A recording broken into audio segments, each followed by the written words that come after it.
यह आश्चर्य की बात है दोस्तों कि हमारे देश की सत्ताधीन पार्टी जाटों की बात करती है। हमारे देश की सत्ताधीन पार्टी महिलाओं की सुरक्षा, महिलाओं के सम्मान की बात करती है और तमाम विपक्षी दलों को इन बातों से मुकरती हुई बताती है कि ना तो विपक्षी दल महिलाओं का सम्मान करना जानते हैं, ना बड़े बुजुर्गों का सम्मान करना जानते हैं, ना जाटों का सम्मान करना जानते हैं, ना किसी जाति का सम्मान करना जानते हैं, किसी का सम्मान नहीं करना जानते।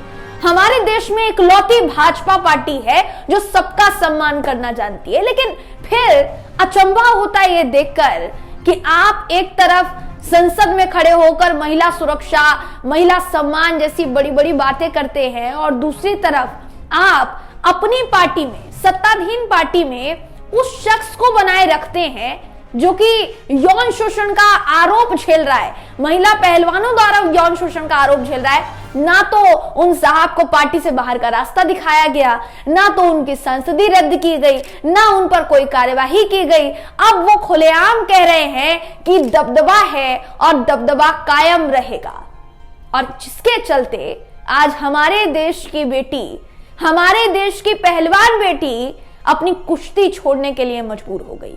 रोते हुए अपने शूज को, अपने जूतों को मेज पर रख दिया, टेबल पर रख दिया और ये बोलते हुए कुछ नहीं बोल पाई, सिर्फ सिसक सिसक कर रोती रही, भावुक हो गई और माइक छोड़ दिया, वहां से चली गई।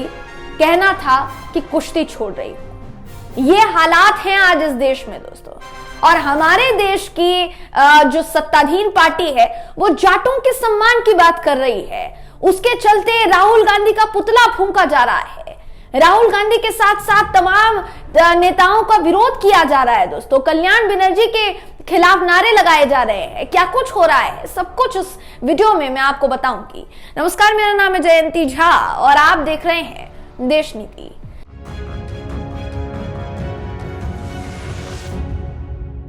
देश नीति, केवल सच्ची और पक्की खबरें। दोस्तों, सत्ताधीन पार्टी के प्रवक्ता संबित पात्रा जाटों के गौरव, जाटों के सम्मान, राष्ट्रीय गौरव की बात करते हैं। वो कहते हैं कि कंधों का आप अपमान कर रहे हैं, जाटों के कंधों का आप अपमान कर रहे हैं। भारत माता विराजती है इस पर और जाटों के कंधों का अपमान हम नहीं सहेंगे। और भी बहुत सारी बातें, बड़ी बड़ी बातें जो है संबित पात्रा ने की। यही संबित पात्रा तब खामोश हो गए जब कुछ ही घंटों पहले देश की पहलवान बेटी ने यह निर्णय लिया, फैसला लिया कि मैं कुश्ती छोड़ रही हूं।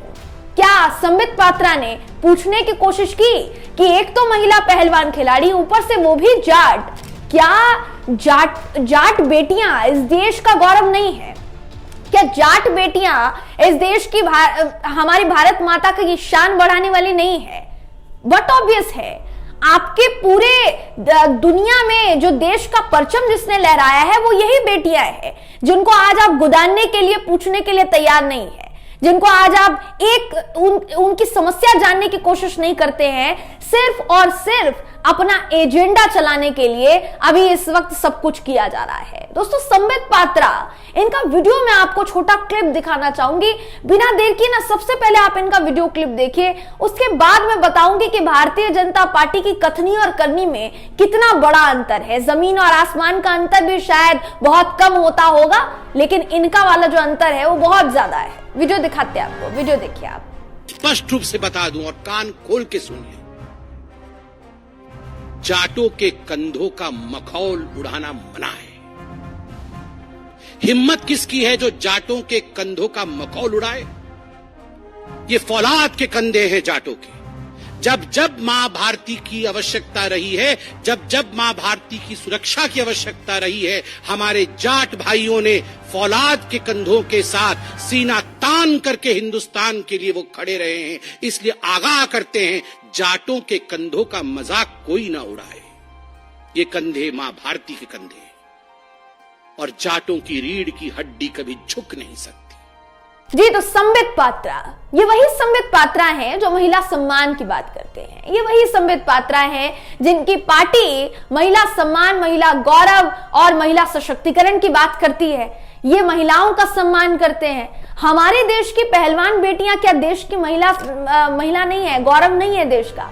उनका सम्मान आप कब करेंगे? और अगर वाकई में सम्मान करते तो वो ना होता जो अब हुआ है। ब्रजभूषण शरण सिंह इस्तीफा ले लिया गया साहब से।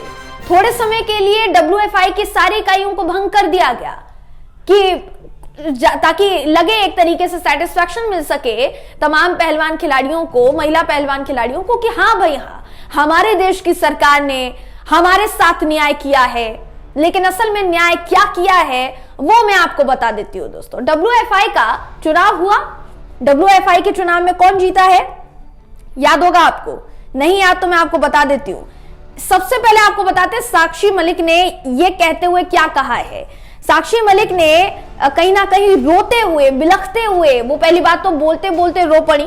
साक्षी मलिक कहती हैं कि मैं एक बात कहना चाहती हूं, लड़ाई लड़ी, पूरे दिल से लड़ी, लेकिन अगर प्रेसिडेंट बृजभूषण सिंह जैसा आदमी ही रहता है तो उसका सहयोगी है, उसका बिजनेस पार्टनर है, वो अगर इस फेडरेशन में रहेगा तो मैं अपनी कुश्ती त्यागती हूं।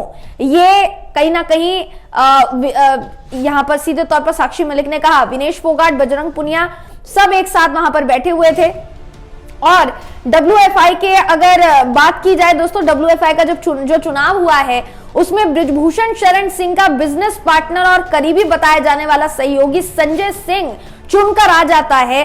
उन्होंने कहा कि संजय सिंह को जो चुना गया है तो आप क्या हमें वादा करेंगे कि बृजभूषण शरण सिंह की WFI में दखलंदाजी नहीं होगी? हम उसी WFI के अंतर्गत काम करेंगे ना, हम उसी WFI के अंतर्गत अपने खेल को आगे और बढ़ाएंगे। अगर उस WFI में अभी भी बृजभूषण शरण सिंह का दबदबा कायम रहता है, जैसा उसके बेटे ने हर जगह पोस्टर लगा दिया है, तो फिर क्या फायदा है चुनाव में, माफ कीजिएगा, इतने समय तक लड़ाई लड़ने का क्या फायदा है? अभी हम कोर्ट में भी लड़ाई लड़ रहे हैं, सड़क पर हमने लड़ाई लड़ने की कोशिश की लेकिन हमें वहां से घसीट दिया गया, अलग कर दिया गया। क्या ये बेटियां जाट नहीं है? जाट और किसान दोनों ही इस वक्त बहुत ज्यादा मायूस होंगे दोस्तों ये सब कुछ देखकर। जाट बेटियों का किस तरीके से अपमान कर रही है हमारे देश की सत्ताधीन पार्टी आपके नजरों के सामने है। और जाटों का क्या, ये तो महिलाओं का सम्मान करना नहीं जान पा रहे हैं, तो फिर जाटों के सम्मान की तो बहुत दूर की बात है। चलिए जगदीप धनखड़ साहब की बात कर लेते हैं। हमारे देश के माननीय उपराष्ट्रपति और राज्यसभा के सभापति जगदीप धनखड़ जी जाटों के अपमान की बात कर रहे हैं ना, उनकी मिमिक्री की गई तो उन्होंने कहा कि ये मेरे जाट समुदाय का अपमान है, ये मेरे समुदाय का अपमान है, ये मेरे पद का अपमान है। हालांकि पद का अपमान था नहीं था ये तो विपक्ष बेहतर बता चुका है, लेकिन इसी के साथ साथ उन्होंने जो कहा कि किसानों का अपमान आप कर रहे हैं, आप जाटों का अपमान कर रहे हैं, क्या जगदीप धनखड़ साहब के मुंह से एक शब्द निकला इन बेटियों के लिए जो रो रही थी, बिलख रही थी? और तमाम वो नेतागण, यहां तक कि प्रधानमंत्री नरेंद्र मोदी जी भी, मोदी जी के साथ साथ और भी बड़े नेतागण जो अभी इस पूरे मुद्दे को जाट समुदाय के अपमान से जोड़ चुके हैं, विरोध प्रदर्शन कर रहे हैं दोस्तों, क्या उन्होंने एक भी बार साक्षी मलिक से फोन पर बात करने की कोशिश की कि तुम्हारे साथ क्या हुआ है, ठीक है हम बैठकर सॉर्ट आउट करते हैं, नहीं बनाना उनको नहीं बनाएंगे? ऐसे नेताओं को WFI या खेल या कुश्ती का पार्ट नहीं बनाएंगे जिसमें लड़कियों की इज्जत के साथ खिलवाड़ किया जाए। क्या एक भी बार आके इस तरीके की बात कही गई कि आपको सेटिस्फैक्शन नहीं है, हम दूसरे उम्मीदवार को खड़ा करते हैं? लेकिन दोस्तों समझिए इस बात को कि उम्मीदवार और भी खड़े हुए थे। आपको जानकर हैरानी होगी कि मध्य प्रदेश के मुख्यमंत्री जो है अभी जो बने हैं मोहन यादव साहब, बताया जा रहा है कि वो भी इस चुनाव में खड़े हुए थे, लेकिन उनको मात्र 5000 वोट मिले। हो सकता था कि अगर उनको भी बना दिया जाता तो भी इतनी परेशानी नहीं होती, लेकिन जिनको बनाया गया है अभी वो बाहुबली नेता माने जाते हैं यूपी के। तभी तो जब उनसे पूछा गया था, याद होगा आपको, जब उनसे पूछा गया था कि आपके टिकट कटने की बात हो रही है, आपका टिकट कटेगा क्या कहा था उन्होंने, याद है आपको? कहा था कौन काटेगा मेरा टिकट? आप काट रहे हो क्या मेरा टिकट? बताओ कौन काटेगा, बताओ ना कौन काटेगा, आप काट रहे हो। ये लहजा था उनका। तो वो लहजा, और अभी इस वक्त उनके जो सुपुत्र हैं वो जगह जगह दबदबा कायम है वाले पूरे पोस्टर लगाते फिर रहे हैं। क्या आपको वाकई में दोस्तों ऐसा लगता है कि आगे जाकर WFI एक निष्पक्ष रह जाएगा जहां पर महिलाओं को, लड़कियों को आराम से बिना किसी हिचकिचाहट के खेलने की पूरी आजादी होगी। क्या आपको लगता है कि संजय सिंह के WFI प्रमुख बन जाने के बाद, उसके WFI wrestling federation of India के मुखिया बन जाने के बाद, क्या आपको लगता है कि पहले जैसी स्थिति नहीं रहेगी? क्योंकि वो बृजभूषण शरण सिंह के करीबी बताए जा रहे हैं दोस्तों, इसलिए सवाल उठ रहे हैं। इस पूरी खबर को लेकर आप क्या सोचते हैं, आपकी क्या राय है, कमेंट करके जरूर बताइएगा। वीडियो अगर आपको पसंद आया हो तो वीडियो को लाइक कीजिए, शेयर कीजिए, चैनल को सब्सक्राइब करना बिल्कुल भी ना भूलें। फिर मुलाकात होगी आपसे अगली वीडियो में, तब तक के लिए नमस्कार।